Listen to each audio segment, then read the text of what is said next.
You're listening to CinePunked. This episode, The Kid.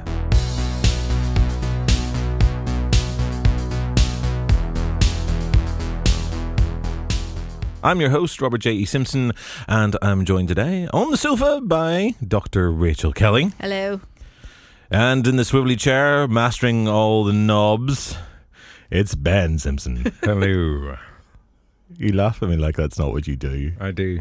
You spend the whole recording session twiddling the knobs. Well, not the whole session.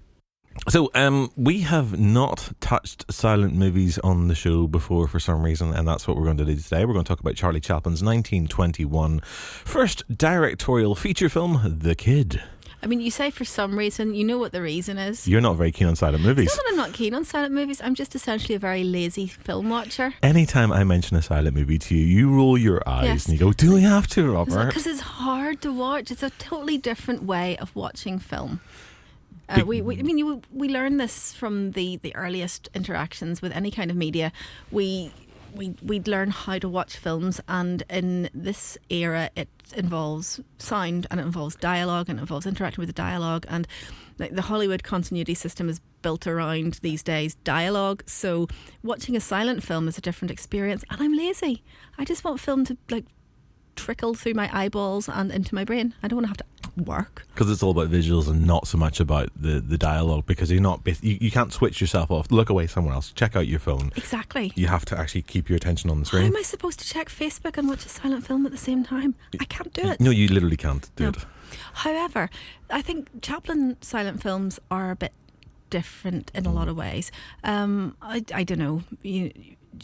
Very often that sort of histrionic acting that the silent cinema demands, it's a massive switch off for anybody that's more accustomed to the more naturalistic style. I mean, naturalistic with those obnoxious air quotes around it, but the naturalistic style that's developed, particularly since the 1950s, and Brando and the likes of that. But Chaplin is quite opposed to that kind of histrionic acting. He's about sort of acting with the eyes and with the expression, and so it's a bit more like what we're used to. And when you say histrionic, just for those people who don't understand what that word actually means, because this is a show for everybody, not just for academics.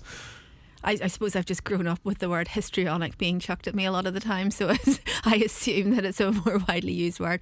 Oh, the very overly emotional, the emotional to the extent of being extremely over the top and not particularly natural looking. Okay. Ben, you are not a silent film watcher. No. At all? At all. Have you ever seen any before you watched this week? Before now, no. Really? Actually, I might have seen like scenes from the old Dracula or whatever, Yeah. That was a silent film, wasn't it? Oh, Nosferatu? Yeah. Yeah, that no, I'd never really watched one until yesterday. This is a funny thing as well, because I go back down to, you and I grew up in the same household, Yeah. but as a kid, the 10 years difference, more or less, between the decade between you and me. Yeah. I mean, as a kid, they would have rerun Charlie Chaplin and Laura and Hardy films on TV fairly often. Silent movies were not completely omiss from the TV schedules. They were still something that you would have seen. But a decade later, we've gone into satellite television, we've got the proliferation of channels, and actually in the mainstream, they no longer screen these sorts of films unless it's some obscure thing really late at night or possibly talking pictures. Because it involves a lot more effort in watching films than people are used to these days. You only screen what people are going to watch. If you're any kind of sensible programmer on television, there's no point in putting something on which is going to turn everybody's television off. But it's not to say that silent films are not something that you still get, or there's not elements of silent cinema within the films that we watch, surely. To be fair, okay, sorry. I really enjoyed it. This is one of the surprises. Ben texted me last night and said I actually really enjoyed it. What was it he said? It was a breath of fresh air? Yeah, it was a breath of fresh air. So normally, anytime I've sat and watched a film, or I'm in the house watching a program, I normally just sit and watch it. But my wife will be sitting texting on her phone or scrolling through Facebook or Instagram. I'm like, can you not just watch the film? It's like, so I don't really get the need to sit and scroll through my phone. But I was just sitting here in my man cave and watched it, and I was like, this is great. I don't know what it is. It's just like there was that you didn't really need to think. You could just watch what's going on, and then the music as well. Going along with it. Yeah, it was great. I love the fact that you have responded to this so positively, because I was convinced that whenever I said they were going to do this, you were going to go, no, it's not for me. Yeah, well, the amount of stuff you've got me watching.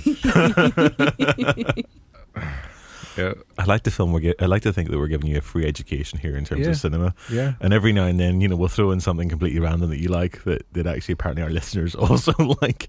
Freddie Got Fingered, still our most popular episode to date. Yep. Still haven't forgiven you guys for it. You're welcome. So if you've never seen The Kid, just its plot synopsis in a nutshell. There is a lady who basically has a kid out of wedlock. She gives it away, and then she has second thoughts about it, but in the process of her just abandoning the child on the streets, it gets taken away, gets picked up by Charlie Chaplin's tramp figure, and he then looks after it. They basically have a little scam together where they're kind of just working the streets, and eventually they try and take the child off Chaplin's character because he's not fit to look after it, and the kid is a bit sick, and there is ultimately a reunition of the family unit by the end of the film. That's it in a nutshell. I mean, even while you know the plot or not, I don't think it spoils it, because actually the whole joy is in watching this film progress. So what we'll do for the next little bit is we're going to talk about the themes in the film, we're going to talk about how it was shot, and just our general response to it. And if you've never seen a silent film, hopefully this will encourage you to watch a little bit of it. Now, you will notice as well, if you've been listening to some of our episodes recently, we've got a little bit more clips these days than we used to. Because this is a silent film, I realise this is more like an old style episode. We don't have clips to play you.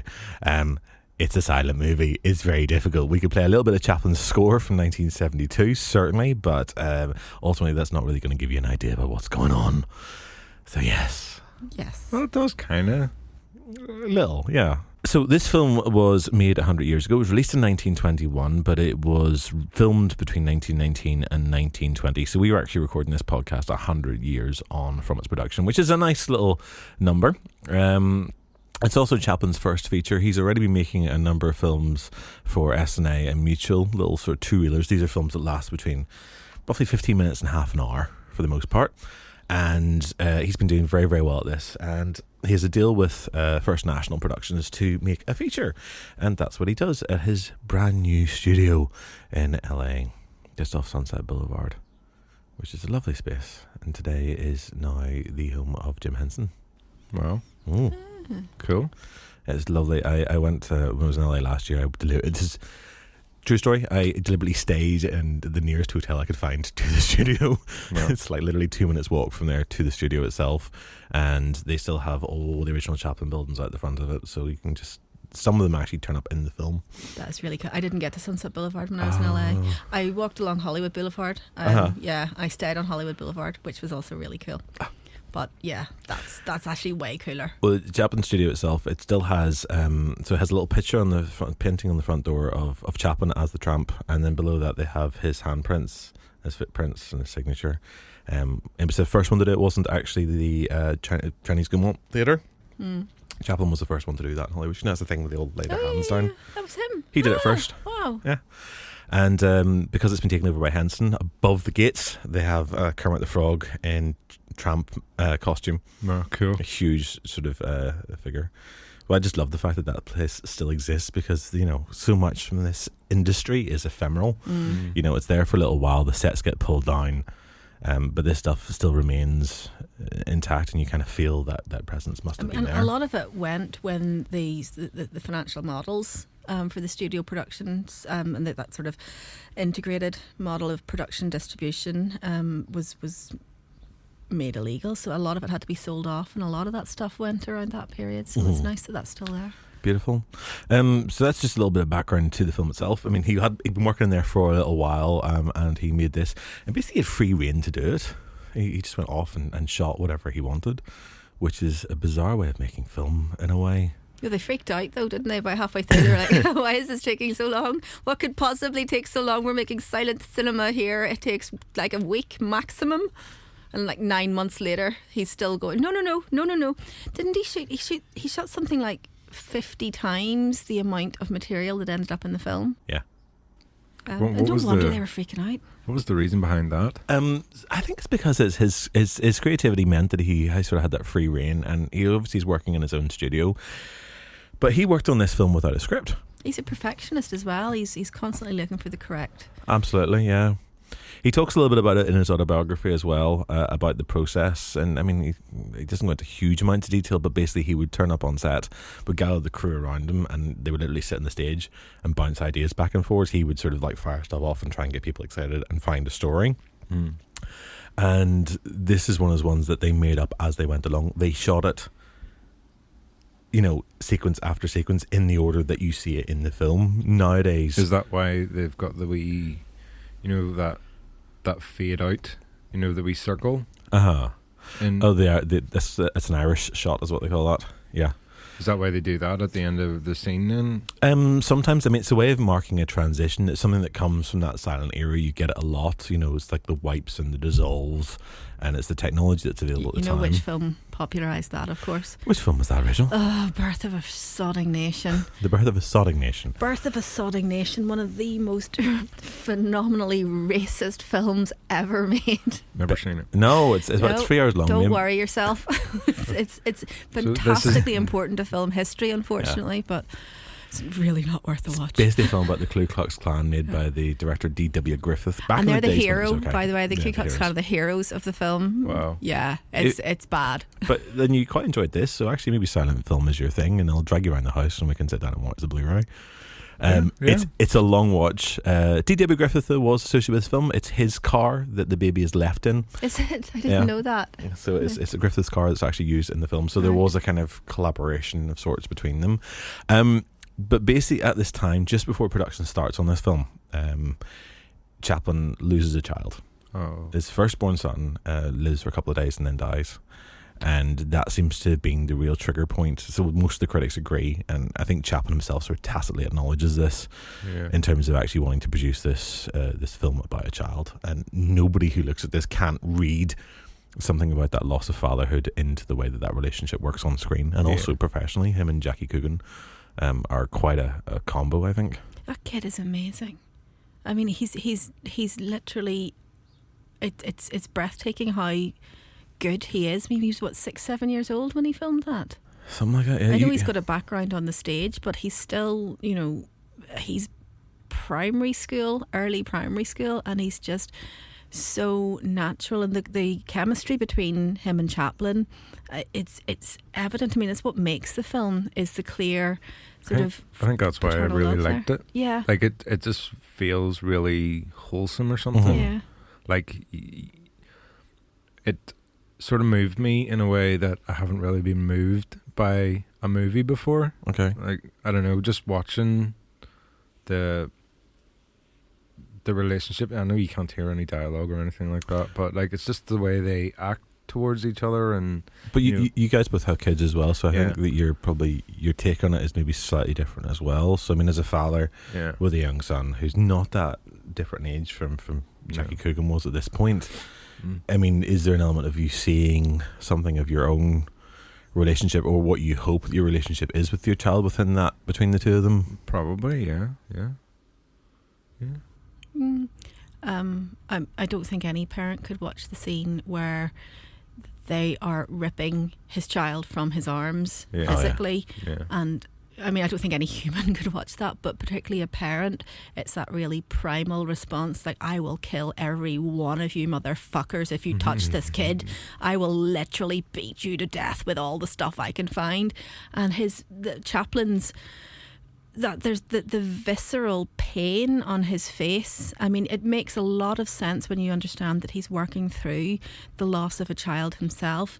But even still, it's tangible. It's painful to watch his desperation as he's trying to keep this child close to him, and then desperately chasing the truck over the rooftops. So he's got to get this kid back. Yeah.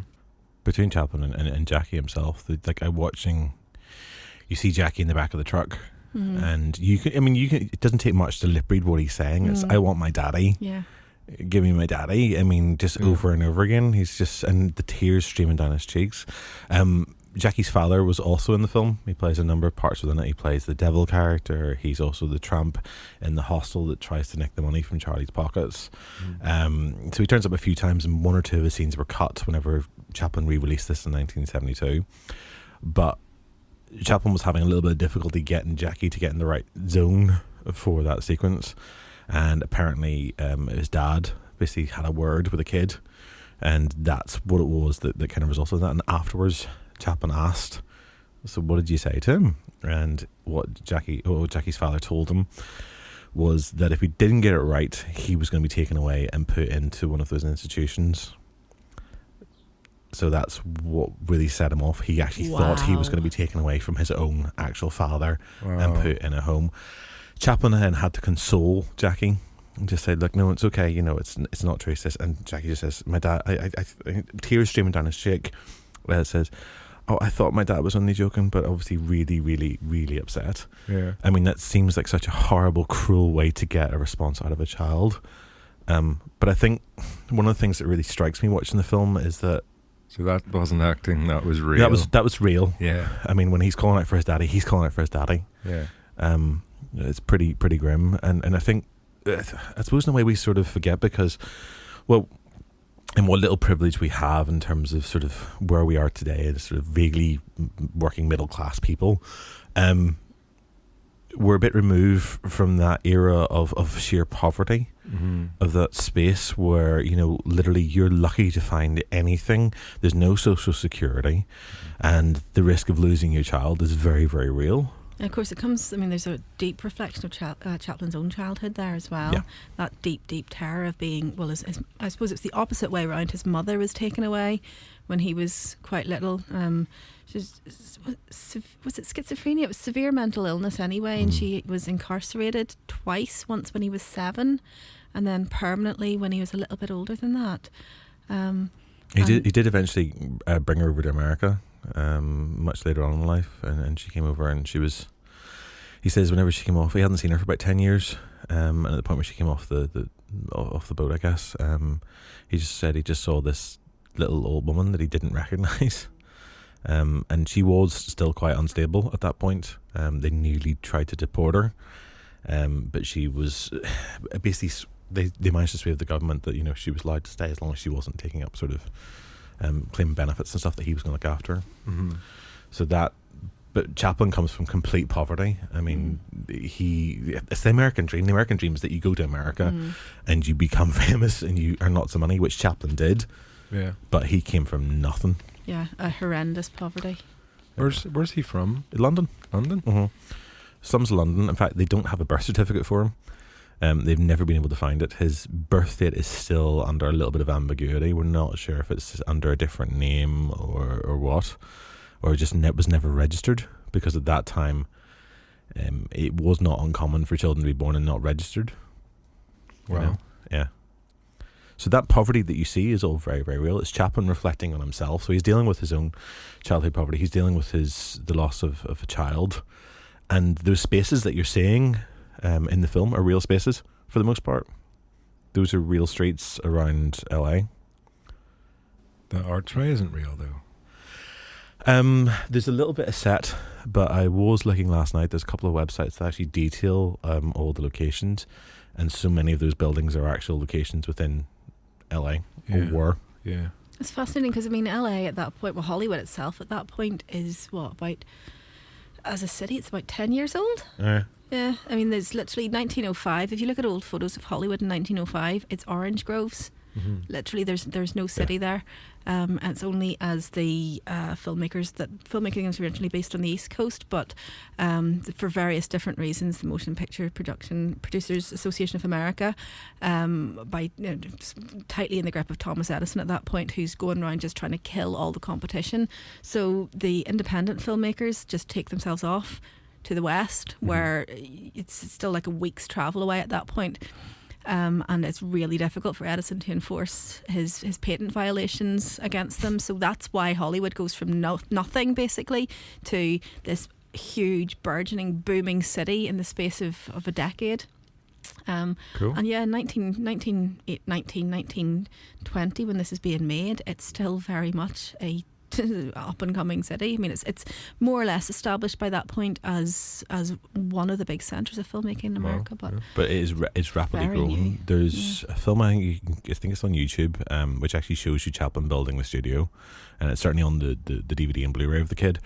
In 1917, that lot was, as you said, it's just basically farmland. It's all greenery, and then he starts building the studio, which is a huge space in itself. But if you go there today, I mean, it's just an all urban sprawl from everywhere. There's no greenery for quite a bit.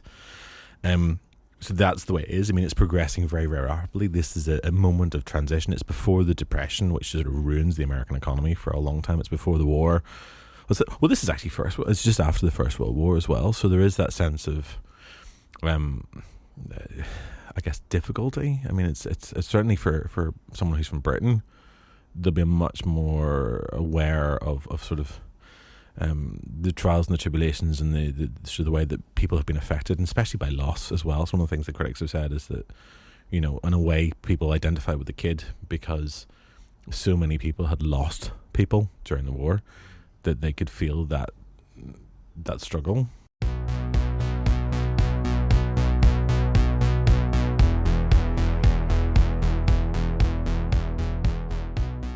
So they actually shot for 18 months. 18 months? 18 months on this one from start to finish, with a few breaks. And he went through periods where he was very, very active, working away, really inspired.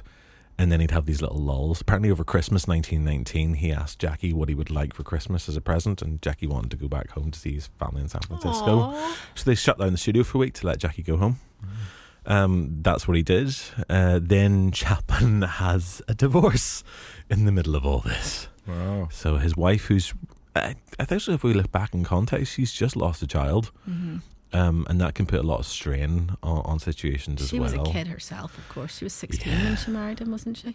I think so. Something like that. Something to be aware about in terms of Charlie Chaplin. You know that we like to talk about problematic relationships and you know, the Me Too movement within this context. So I'm getting that idea. Yeah. Chaplin, he liked them young. All his wives were, I think nearly all his wives were considerably younger than he was. What's that old joke, you know, I like the young girls because, you know, I get older but they stay the same age. Oh, from Dazed and Confused. Yeah. He's talking about high school. That's girls. it. Yeah, it's a really girls, uncomfortable moment. So it's a bit like that for Chaplin. So there's always this awareness that Chaplin's relationship with the women in his life, and his second wife does actually appear in the film as well. She's one of the angels in the angel sequence, which we will talk about in a bit. Which angels? I think she's the one that's given him the eye. Flirts with him? Oh yeah. Shows a wee bit of leg. That's it. So that is very definitely something that you're aware of when you talk about Chaplin, which is a problem, you know. But I suppose in this case we're choosing not to focus on that. That's a whole other episode. But yes, so he goes through, there's a divorce that happens in the middle of this that complicates the whole process, and it seems to just stop him in his tracks completely. He just can't process what's going on, I guess. Well, he's also afraid that his wife is going to claim the film as in part of the divorce proceedings, because she has a relationship with the people who are actually involved in First National, who have the distribution to his films. They're basically paying for it, and she then starts making claims in terms of what she wants as a settlement, and Charlie becomes aware that actually there's some sort of deal going on, and that there's a very real risk that she's going to try and claim part of the film as her settlement. And so then, this is once it's all been made, he then takes the film, he shoves it into coffee crates, and he has it shipped to Utah, to Salt Lake City, and they basically hide out in a hotel, and they cut the film in a hotel in Salt Lake City, which is totally illegal. Because at that point they're using nitrate film, which is very, very flammable. If you check on our Facebook page, I posted a video a couple of weeks ago, well, when we're recording this, I've posted a video recently shot at the Slapstick Festival in Bristol with actually setting fire to a little bit of nitrate film. Whoa.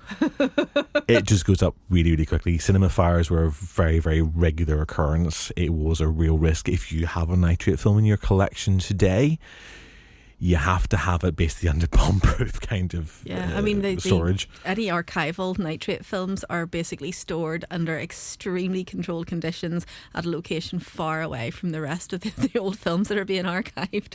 There's as soon as you look at it, it explodes. There's a BFI film I think they did a few years ago whenever they were doing stuff with their archive, and they set fire to stuff and then they doused it in water and the flame still burns.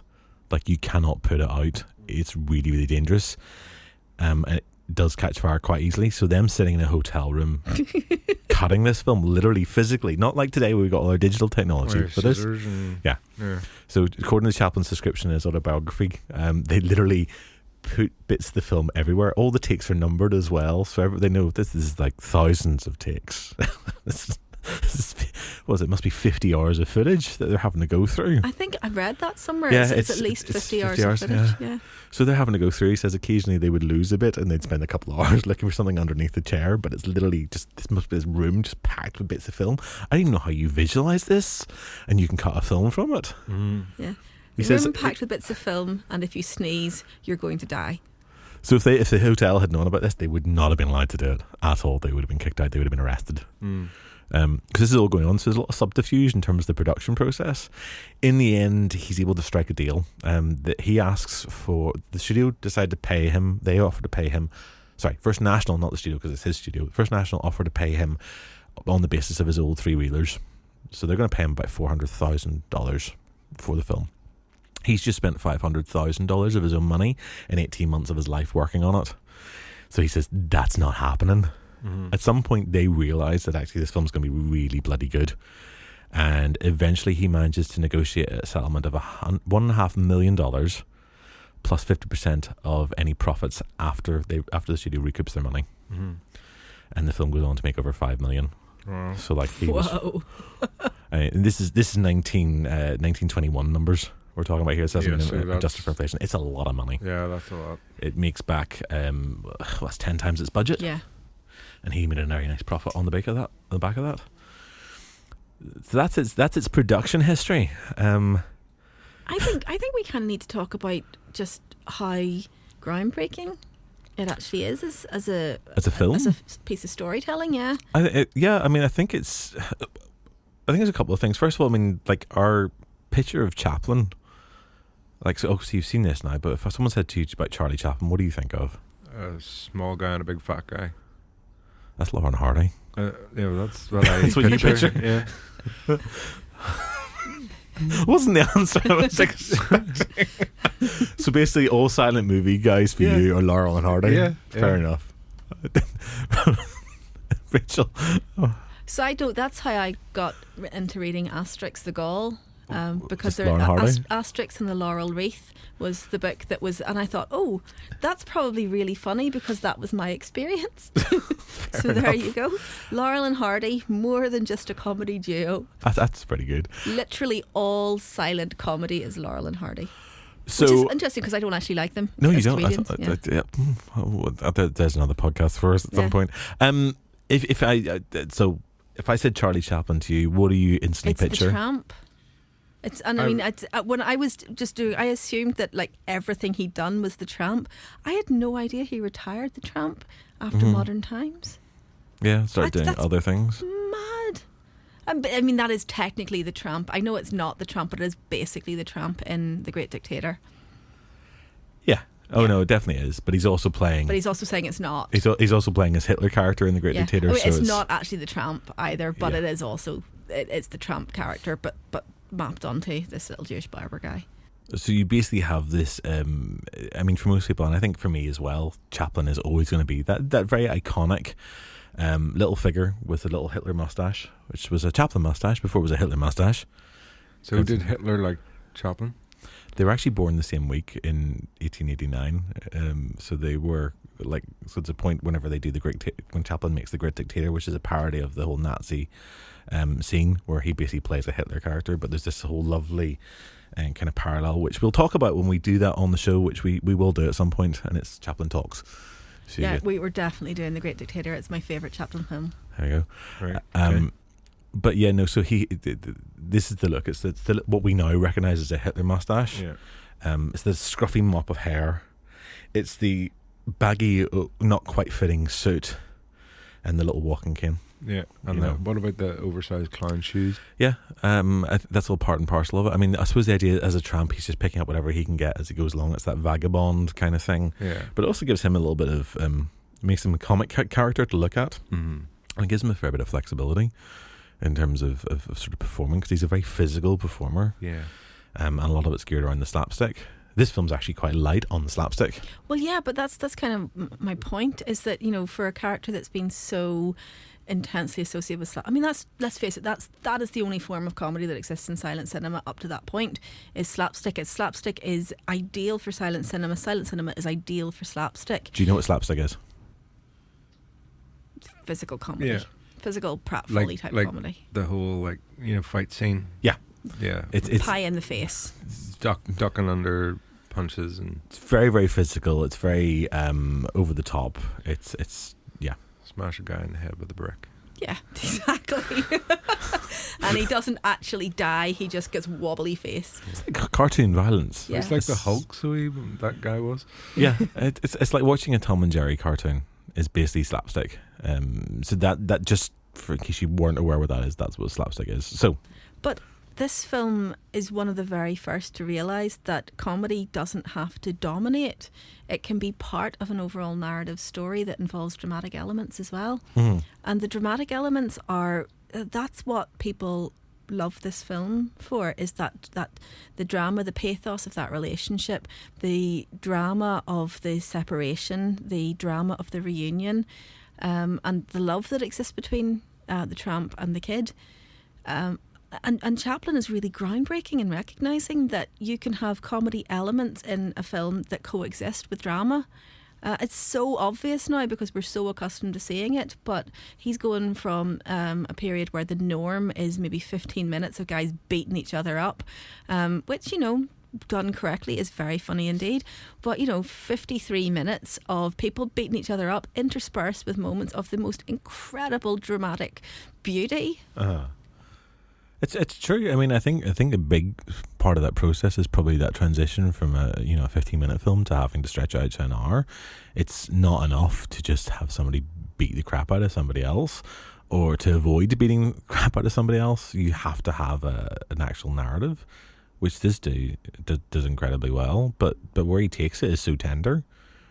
It totally. I mean, it must have been a bit of a surprise as well for audiences in 1921 to sit down and watch Chaplin in this way. Well, I mean, I think a lot of the enduring greatness of this film is it's a lot to do with Chaplin's genius, no question about that, and his recognition that a comedy film can be more than just beating people up. But there's also a whole heap of luck goes into that, because the chemistry of that relationship is what sells it. Ultimately, it's what makes it believable. I mean, the love between Chaplin and Coogan that just shines off the screen, that's where the beating heart of that film exists. And that's pure luck. That's pure luck of finding two characters who mesh so beautifully together. They do say that Coogan was the first sort of Hollywood child star as well. He sort of, this really broke the mold, and Chaplin only got him by chance. He'd heard that Fatty Arbuckle, who's another problematic figure we've talked about on occasion. Problematic. Fatty Arbuckle had basically signed him up, and Chaplin had already met Jackie at this point, and he was like, "Oh, why didn't I think of that? That's such a great idea. This kid has so much talent." And then his producers his team found out that actually it was Jackie's father that had been signed up by Arbuckle, not the kid. So he does a secret call around to say, "Look, can you get the dad in? We need to have a chat, like ASAP." And they have to call around the studio, and eventually they get him after a couple of hours, and he comes in. And they say, "Look, this is amazing. We want to sign him." And he's like, what? And it's like, yeah, you kid, not you. And he's rather taken by this, that actually they want the kid. And he says, yeah, you can have the little thing. It really doesn't, not bothered at all. And so they bring the kid in and they sign him up, and he's just brilliant. I watch him and I just adore that little fella. It probably doesn't harm things that I knew him before I ever saw him as the kid, because I was a big fan of the Addams Family as a kid. He is Uncle Fester in the 1960s Addams Family version. Yeah. So before he goes from being that beautiful, that absolutely ethereally beautiful little child, to being Uncle Fester. But also still a great figure that just draws your attention. I mean, that comedy is still there. It's so impeccably timed. And apparently he was, as a kid, he needed very little rehearsal. He's a one-take kid. You could run it through a couple of times with him. He was also a great mimic. So you could show him how you want something done, and he would just do it from that. So there's that lovely sequence where he's chucking the stones through the windows, and the policeman goes up behind him. He's like hitting the policeman and just sort of looking very innocent, throwing the stone up in the air and then buggering off, which I just love. And I love that bit when Charlie's up. I shouldn't have the physical violence against the kid, but when Charlie's sort of trying to push him out of the road with his feet, just let go. When they're in the bed together, not in a dodgy way. No, there's nothing dodgy about anything in this film. But they're sitting in that bed together in the Doss house, and I love those wee legs going into sleep and they're kicking each other. It's just, I don't know. There's just a real feels like very in simpatico. It's very much togetherness within that performance.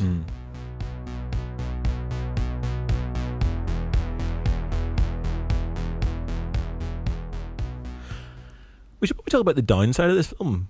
There is a dark heart to it as well, because the film actually opens on quite a dark sequence. Yeah. See the fella, the painter, at the start. Yeah. Who has the picture of the woman, and then it falls into the fire. Yes. Take it that's the man. So the film opens up on. That's the only time you see him, isn't it? In the 1972 version, not in the original. Right.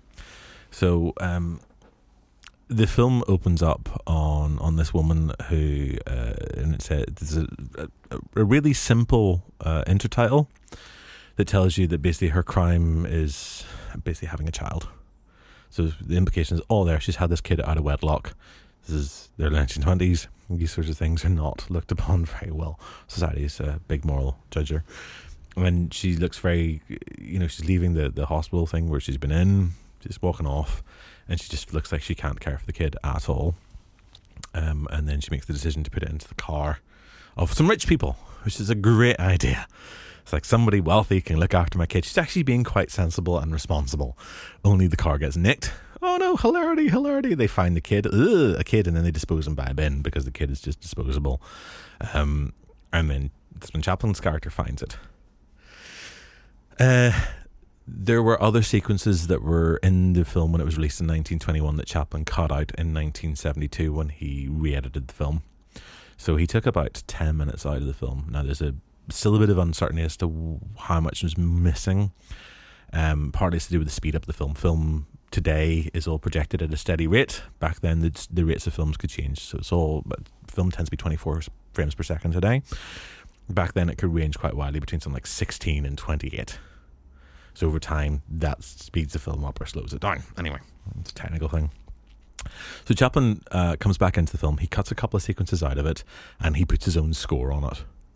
So we might talk about that in a second in terms of auteurs, because I think this is one of the parts where I argue that Chaplin actually is one of those few people who genuinely is an auteur. This is one of those parts where I have no counter-argument whatsoever.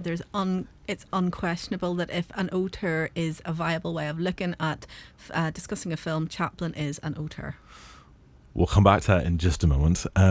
So he cuts a couple of sequences out of the film that are quite interesting. He feels that the morality in the 1970s is different to how it was in the 1920s. And this is a pre-code film. Rachel, you're very good on the code. Code's not really a thing at this point, though. But it's pre-code. Yeah. Oh, yeah. Sorry. Yeah. Sorry. So just to briefly explain to Ben what the code actually is and how it affects the industry. Well, you know how films are really good at making people into bad people. You know how when you watch films you automatically become a much worse person, and you didn't feel like going out and killing people, but then you see people do it on film and you feel like you just got to go out and kill some people. This is manifestly nonsense. Okay, it's a very, very complex relationship, if it exists at all, between human or child actions and consumption of media. But anyway, this whole pearl clutching hysteria thing is nothing new. We go back to the 1930s when there's all this kind of moralising and oh dear, for goodness sake, won't somebody think of the children?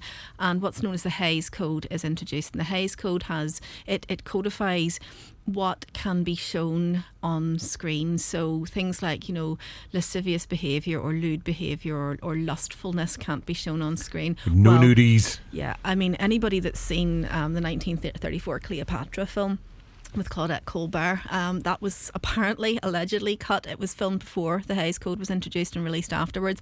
I cannot tell where they have made amendments to the scene on Cleopatra's barge. That is full of all kinds of crazy lustfulness.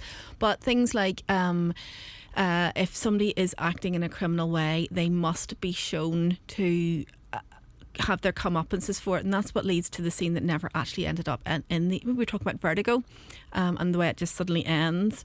Well, the Hays Code kind of stipulated that because your man that killed his wife wasn't seen to get us comeuppance for it, he'd effectively been shown to get away with it. So they did have a sequence was shot between Stuart and Barbara Bel Geddes where they're listening to the radio of your man being chased around Europe by the police, so he's definitely going to get caught and be done for his crimes. And Hitchcock was able to not get that released because that the ending of Vertigo is where it is. But that's the Hays Code anyway. The Hays Code is the pearl clutching morality that says, oh, we mustn't do the thing. But at that point there's no rating system, so the rating system starts to counteract that, and then also as well people start going, no, this is nonsense. This is why live in sort of fantasy land that pretends that people never do things that are morally questionable, regardless of what your idea of moral. But anyway, that's 1930s. So the Kids released in 1921. It's 13 years before the Hays Code, but it's certainly it's in no way precedes the kind of moral pearl clutching hysteria. I mean, 1908, there's a big thing in 1908 where they closed down the Nickelodeons in New York because they're corrupting the moral values, and it's blatant classism because the Nickelodeons are the place where the working classes go, and they're actually having fun for a change instead of living this really grim industrial revolution era miserable poverty stricken life. But oh no, it's corrupting the moral fibre of the nation. So they closed down the Nickelodeons in New York, and that lasts as long as anybody might expect. But yeah, film has been trying to clean up its act for 20 odd years at this point, or pretending to try and clean up its act. So we're basically talking about censorship within films. Yeah. We're talking about like things that you're not allowed to show. Certain kinds of behaviour, certain kinds of violence, certain kinds of nudity are all not allowed. By 1970s, things are changing again within cinema. Well, you're in the Hollywood New Wave in 1970s, which is all about the up yours morality codes. It's a lot more liberal, but Chaplin obviously is a very old man by 1972, so his attitude on things is maybe slightly different, but he feels that things have changed and some things that were acceptable in 1919 when he's shooting the film are not acceptable in 1972. So he cuts out I think it's 3 major sequences. There is a sequence at the start where she is walking along in a Purviance. After she leaves the kid, she goes to a bridge, and she's looking over, and it looks like she's about to jump. That's the implication that she's going to kill herself after having got rid of the kid. She then encounters another child, and it just sets her off, and she realizes, oh, my baby, and she goes back to find the kid. Now, you asked about the partner, the painter. Mm-hmm. There is a sequence with him that comes back in later on in the film. So originally what we see is we see him in the flat. There's a mention of him. We clearly know that this is the man because it's described as the man, and her picture, which he has kept. So obviously there's some sort of affection there. Drops into the fire. He initially tries to retrieve it, sees it's too far gone, and just lets it go. Just wipes that out of his life. There was a scene that was cut in 1972 that shows them meeting up again when she's already a successful performer and he's a successful painter, and they meet at a party in a big house in LA. and she comes into the room, he's already there, and there's a look that passes between them that's really uncomfortable. If you've ever encountered an ex in public, been introduced to them by somebody else and you don't want to let on, you know that feeling only too well. I'm on reasonably good terms with most of mine, so most of them do obviously. Yeah.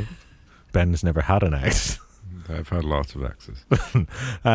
So they encounter, and then they go off to have this private conversation out on the balcony, and he basically says, there's a really kind of ham-fisted way of this book that says the past, and it opens up and there's a page that says regrets, and there's talking about it, and obviously and he's then apologizing for, says there's anything I can do, and then she says, well, unless the kids, and basically I suppose unless they can find him, because she knows that the kid is somewhere and she doesn't know where it is.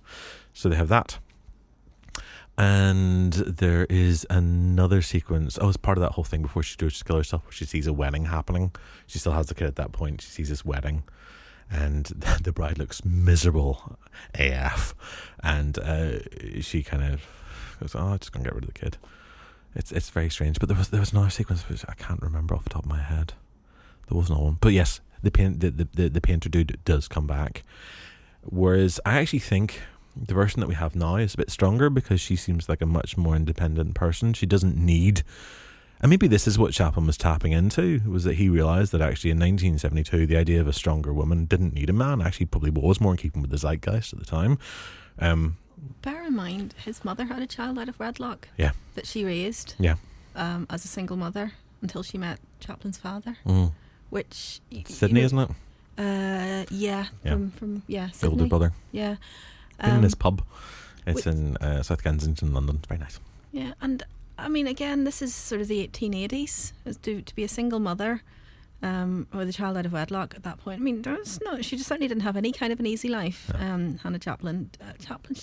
She did marry his father. Yeah. So he will have watched his mother survive. Mm-hmm. And yeah, I mean, survive and go on to live her life as a single parent. So he is predisposed to be neither judgmental nor sugarcoating anything about the sort of the trials of single motherhood in that era. I think he's probably rather uniquely placed really to be commenting on, because I mean there is no judgment afforded to this woman. She's, as you say, I mean, the decision to abandon her child is taken with extreme heartache and regret, but it is very much framed as the only responsible thing she can do. She can barely take care of herself. She's got no hope of getting any kind of work as a single mother. What is the child going to do? Leaving him to the care of people who presumably will be able to afford to care for him. Fingers crossed, hopefully it's going to be okay. And then she goes on to success. This is not the thing that ruins her life. She goes on to success, and she goes back and she uses her success to help people less fortunate than herself. Yeah. And she engages in this quest to find the child that she lost. I think that's important, is that she goes back, that there is the sense that, and she doesn't know she's gone back, actually, because she thinks the kid went off to rich people, really. Oh, no, in fact, she doesn't, because she knows the kid's gone missing. Yeah, and then she collapses. Yeah, because the car got stolen. Yeah. So she knows that, but she doesn't know the kid is in the gutter. Yeah. So there is, that seems to be like a very genuine thing for her. You know, it's a very genuine emotive response to the circumstances. She's one of few sympathetic characters in that film. There are very, very few sympathetic characters. The kid is one, Chaplin is one, and she is one. So the bit at the end, whenever she puts the thing in the paper saying $1,000 reward, yeah, and then the kid, and then the policeman goes round, wakes him up from his dream, and takes him to the house. Yeah. Does that her accepting? I think you can. I suppose because him into the family, because he cared for her son for 5 years by himself. I would probably read it that way because, I mean, the film leaves it open enough that we can put our own interpretation on bits and pieces of it. And I think there is an expectation. I mean, at all points you see that they judge Chaplin. They judge the tramp because he is just down and out. They tell him that he can't look after the kid, and so they take the kid away from him, even though actually the kid actually is doing really well with him. Yeah, fair enough. Probably living a life on the streets like that isn't that bad, but he's learning how to be an entrepreneur. You know, he is actually eating. They're not starving. Yeah, I mean, they seem to eat pretty well. Was a decent pot of food. Yeah, big pot of food with a big massive lump of meat. Yeah, we'd all be happy with that this I'd be afternoon. delighted with that. and then a big stack of pancakes in the morning Yeah, for breakfast. So I mean, those are some of my favourite sequences. Is the kid actually cooking? I love. Incidentally, I wasn't aware that you could train them that young to cook, so that changes everything. So in a few months now, we can check back, and Rowan's going to be cooking us He's all not breakfast. quite that old yet, but yeah. Give me a year or so. I'm joking, by the way. I will not be putting my toddler child to cook pancakes. Sorry, Ben, it's Eli's job. Yeah, he already helps. Oh, good, excellent. But I mean, so clearly he is being looked after, and that affection as well. It's not that you feel like he's manipulating him. There's a real tenderness between those two at every stage that's obviously was real, but it comes across on the screen. See whenever he's eating the golden syrup with the knife, and then he's like, no, look, this is the sharp end. Turn it round to put it that way. Such a lovely little judge, isn't it? Yeah. Which is, again, you keep your attention on the screen, and there's all these little kind of subtle gags and moments of tenderness. So that bit at the end, I mean, obviously the guy who's in charge of the Doss House is just a chancer, and I'm thinking, like, you do not deserve $1,000 at all, you shit. Yeah. So obviously he takes the kid, and Chaplin spends the night wandering the streets looking for him. I mean, you feel that, he shows you how much he cares. Yeah, he's just got him back, and now somebody's taking him away again. Absolutely horrified. Yeah. And I mean, he collapses on the doorstep of his own house because he's so upset. Why can't he get into the house? That's what I was wondering. Oh, I just assumed that was like on a short-term rental basis, and because he's being carted out by the police, the landlord has just gone, well, it's vacant again now. I assumed. Could be, yeah. I just thought maybe he knew the door was locked, and therefore the kid couldn't be inside because he had the key or something. I don't think it probably doesn't matter. I think it's just important that he's out on the street, literally having spent the whole night. Mad dream sequence. Now I just don't get the dream sequence at all. Let's talk about the dream sequence in just a second, because I want to kind of, before I forget, I want to touch this bit about what you asked. So he then goes back to her house, So again, grabbed by the scruff of his neck. Yeah, wake up. So again, you kind of feel like, okay, he's being judged again and he's about to get arrested. I see no reason why he's not accepted into that household, because the kid's brought out and the kid goes straight into his arms. And again, she's smiling. She's smiling from ear to ear, and she basically welcomes him with open arms. And I think the policeman gives him a pat. He does, well. Yeah, everybody's smiling. And not a patronising pat. It's like, actually, I think. Well done, good job. Yeah. The kid's still here. Nobody. He was abandoned, and you looked after him, and he clearly loves him. We just think. And also, I mean, the kid loves him. The kid is basically she's going to be. Certainly, she's going to be amenable to doing whatever that child wants, because she, as the child's estranged mother, is wanting to rebuild that relationship. And as a kid, the kid's going to demand the tramp because that's his father, as far as he's concerned. So I see absolutely no reason, as you say, Robert, there's no reason to think that she's going to be like, thanks, bye, good job for 5 years, sod off. So I want my kid back. Yeah. So dream sequence. Dream sequence. What is that? I mean, it was the only time I felt like I was watching filler. I couldn't understand what he was doing with it at all. I mean, I loved it. It was just I loved the detail in it. I don't know how much of it was deliberate. The feathers being shed off the wings just every time anybody sneezed or breathed near them, whether that was symbolic or whether that was just the prop making. I think that's deliberate. He sits there and he's doing that whole comedy shtick where he's scratching it because he's always got these new wings. It's like, I can feel the itch, and then as we scratch and they start coming off. I think that's all. But then the devils come in and start trying to corrupt. I mean, I just don't get it. It feels like it belongs to another film. I think this is possibly part of the problem with the way that Chaplin's working processes are, is that he doesn't. At this stage, he's not working with the script ahead of time like we would, and he's not storyboarded everything out. He literally is coming in almost day to day and going, right, what are we going to shoot today? This is what this sequence should look like. Let's start a couple of runs. I like this shtick. Let's then make it. And that's what they've done. And he has had, I think it's pretty obvious that he's had a lull at some point, that there's been a point where he's got stuck. Apparently the stuff in the DOS house he had a real issue with. He had the set there. He knew he wanted to do something with it, but didn't know what way to do it. And I think this again shows when he does this sequence, because this sequence, as you say, does feel like it belongs to something else entirely. I mean, what kind of I find striking about it is that this is a film with very, very sparse use of intertitles. You are able to infer most of the story from what's going on with the occasional little nudge from the intertitles. All of a sudden, there are a lot more intertitles through this crazy sort of psychedelic freak out that goes on. It's as though Chaplin's like, yeah, calm down, this is what's happening, look, this is what's happening, this is what I'm doing right now, and the devils, this is what the devils are. So there are a lot more intertitles in that sequence, as though he recognises that people are going to be going, what? And just feels the need to explain it.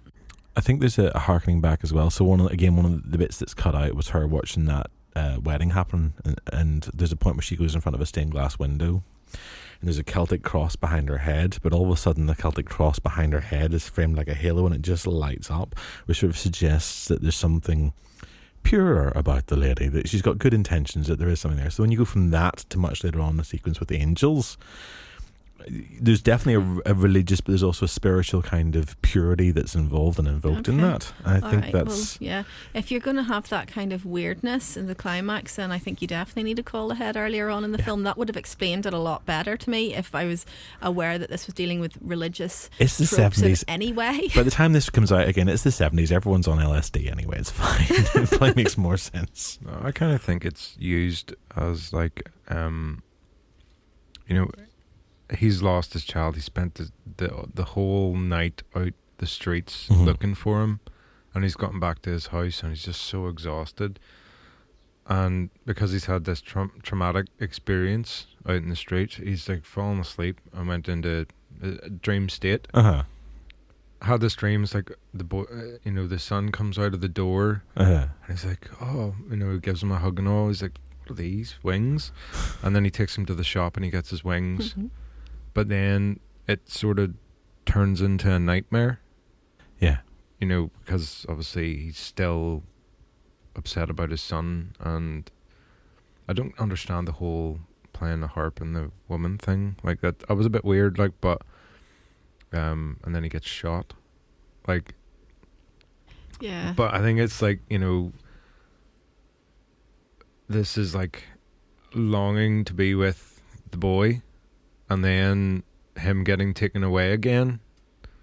I kind of started to read it as him having almost died or being close to death, because we associate angels with death, and sort of heavenly views, and the idea that he's going up and he's getting his wings for the first time. That seems like a near death thing. Bearing in mind he's been outside in the cold all night. I'm assuming it's cold.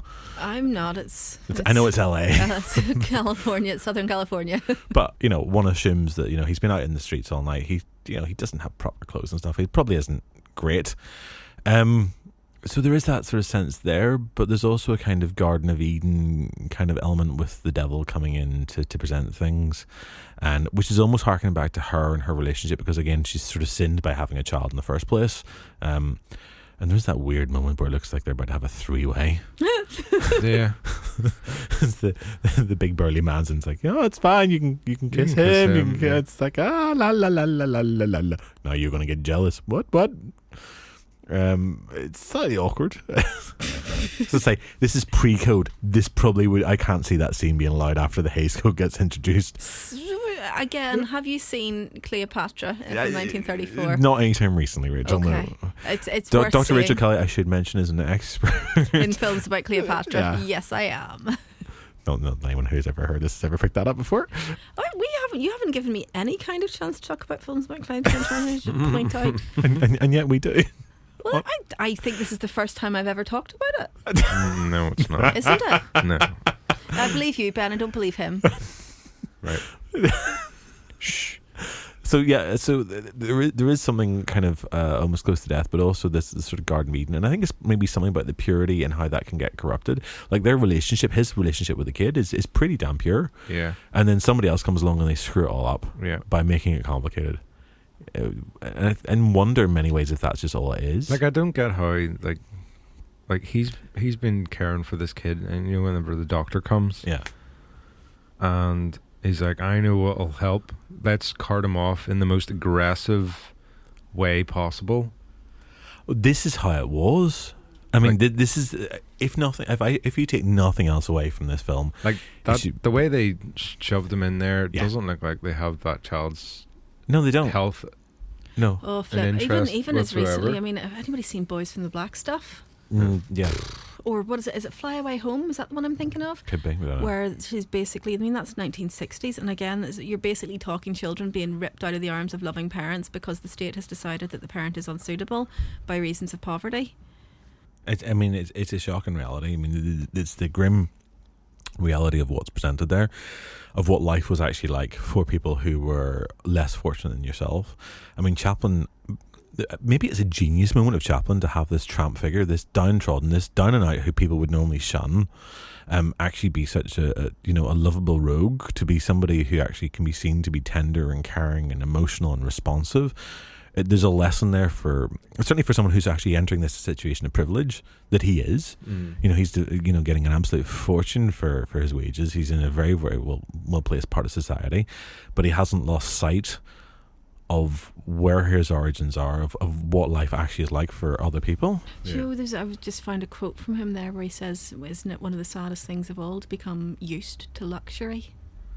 Yeah. I mean, that to me is that, and I don't know. I mean, I would tend to know more about Capra than Chaplin, but I think there's lots of similarities there as well. And people who have come from extreme poverty and have used a natural artistic talent as a vehicle to enormous wealth and are never able to reconcile that wealth with the knowledge of the suffering that exists in the world and the suffering that exists due to poverty.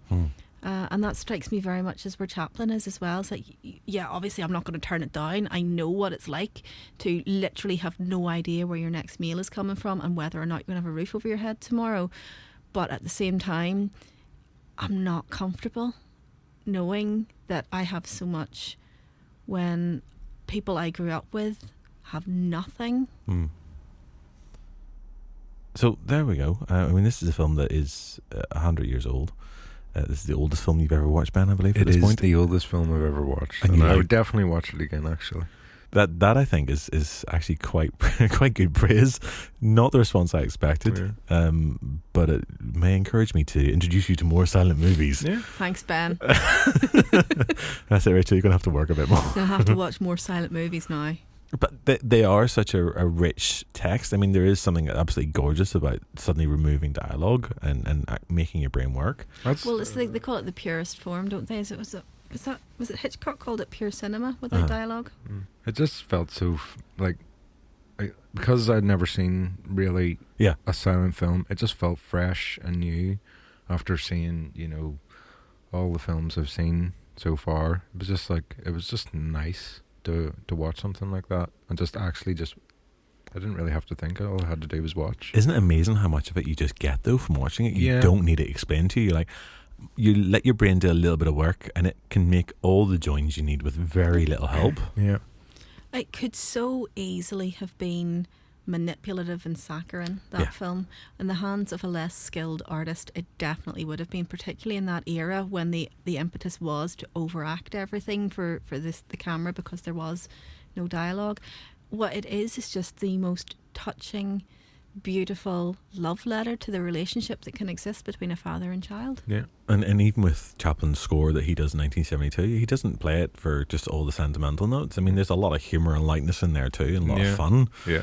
The one thing I want to very, very quickly touch on as we wrap this up is we did talk about Chaplin briefly as an auteur. Yeah. So we're those who listen to the show from the start, whether you know film or not, will be familiar with our concept of the auteur, the idea that the film director is the one that you regard as the author of the piece. And this is obviously a very problematic relationship because films are made by many, many people. Mm-hmm. Heck, the three of us in this room have worked on a film together, and not one of us, I think, would claim that we own it. Well, Rachel might. No, certainly wouldn't. Fight you for it, though. So, that is the reality. But Chaplin actually, I think, is very definitely an auteur. for what script there is, he writes it, he stars in it, he's directing it, he's producing the damn thing, and then come the 70s, he's editing it, and he's actually writing this music for it as well. Yeah. What does he not touch within this film? And this is it. I mean, that's my key objections to the auteur theory is that it ignores many realities of the filmmaking process, both artistic and financial. Chaplin he's not quite financing it, but he is effectively financing it, which removes that protest that the studio has the final say always. He writes it, he directs it, he scores it. It's his idea. He's acting in it. I mean, what other creative input has gone into this film? If anybody's going to sort of stand up and claim the title of auteur, I think Chaplin's definitely among the few who is unchallengeable in that respect. And in fact, by the end of this production, because he's had those issues with First National, it frustrates him so much that he does take finally full control of his films. And within a year, he's chatting with Pickford and Fairbanks. With Douglas Fairbanks Jr. and Mary Pickford, and they set up United Artists, which is a company that still exists today and was most recently owned by Tom Cruise. Was it? I didn't know that. So United Artists became this the idea of it was a conglomeration of sort of independent filmmakers, and they'd basically be given their free rein to make their films for their own studio and distribute it themselves. It was taking that full studio control to I suppose to the stars, actually, in many respects. Yeah. So that's that's the next step in Chaplin's story. This is a real transition moment in terms of Chaplin's career, but also in terms of cinema and Hollywood cinema in particular, which is a big part of the reason why we're covering this now, because we're at that century, that turning point. This time 100 years ago, he's in the middle of making this film. Mm-hmm. That's just amazing. Mm-hmm. And to think that it still has that power a century on. Would anything that we do have that same sort of longevity? Probably not. Well, I'm rooting for these podcasts. Isn't that a scary thought that there's somebody 100 years from now I might actually listen to these when we're all long gone and dead? Speak for yourself. Well, Yeah, 141. That's young. At least I know some of my music will live on This is true. in the ether. And my books. There we go. Right, that is us for this show. So if you've enjoyed, and even if you haven't, do get in touch. Let us know what you thought. Let us know what you think about the kid and Chaplin generally. And I'm sure we're going to come back to him again in the future. If you like the show, you know the crack. We are on social media. You'll find us as CinePunked on Facebook and Twitter. You will also find us on Instagram as CinePunked Film. You find this podcast, it might be your first one, maybe you're subscribed already. If you haven't, do subscribe. You'll get us through all familiar podcast retailers, and we're also on our website, cinepunked.com. Leave us a review on iTunes if you get the chance as well. We could do with some of those. It's always nice to hear what you think. Now, that is us for the moment. Until the next one.